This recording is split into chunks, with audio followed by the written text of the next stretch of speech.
story's about an old Indian chief called Mossback. He was the chief out here of the tribe, the local tribe that was in this area. Of course, this was many years before white men came to this continent. And Indians were ruled by a lot of tradition and ritual back then. And one of their traditions was that the chief remained chief until his death, whether his death be through battle, natural death, or some other means. And if a young brave wanted to become chief, his only way to become chief while the chief was alive was to challenge him. Well, this day had come. Old Mossback woke up, came out of his teepee, and a young brave stood in front of Mossback's teepee. Mossback knew what this meant. This meant another challenge to the chieftain of the tribe. Mossback stood up, looked him straight in the eyes. They looked each other in the eyes. And the battle began. It was at sun up, and they fought all day long, back and forth, up and down. They fought so hard that the ground trembled. Two big Indian braves fighting each other, back and forth, up and down, all day long. Late in the afternoon, they just back and forth, around this lake. They fought. They fought until they were so weak they could hardly stand, but they kept fighting. They were a pretty close match. They fought to the darkness. I could see all the stars. They fought. And finally, the young brave couldn't hold up to Mossback. Mossback pushed him down.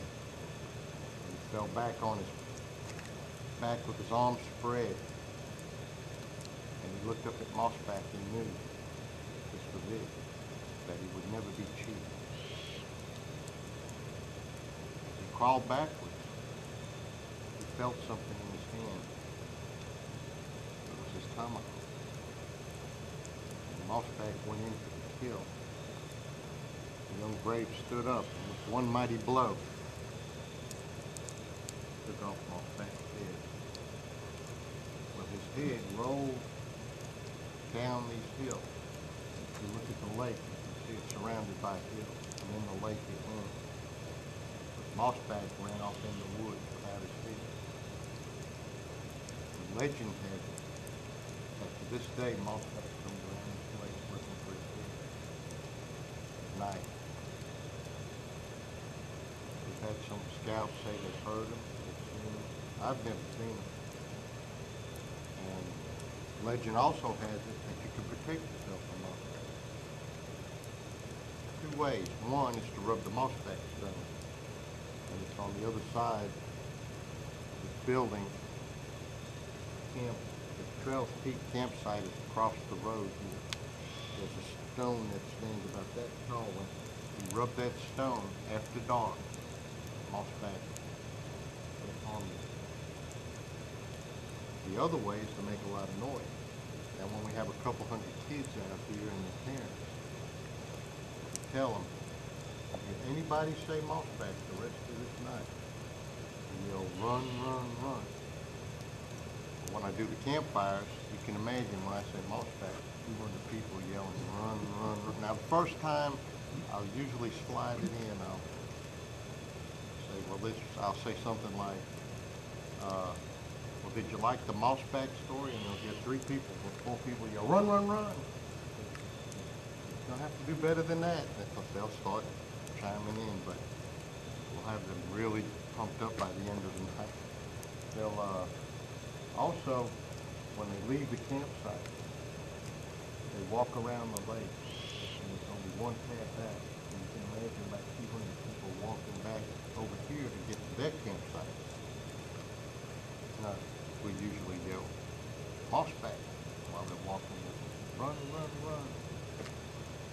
And within about 10 or 15 minutes, you can't get to the stone over there. Everybody's running. I think Joey's rubbed it a few times. Were you Oh, I don't believe scared of in that. Mossback when you were a kid? And they'll tell you, I don't believe that. Like 7, 8 years old here in Mossback. Oh, I 6 years bet. old.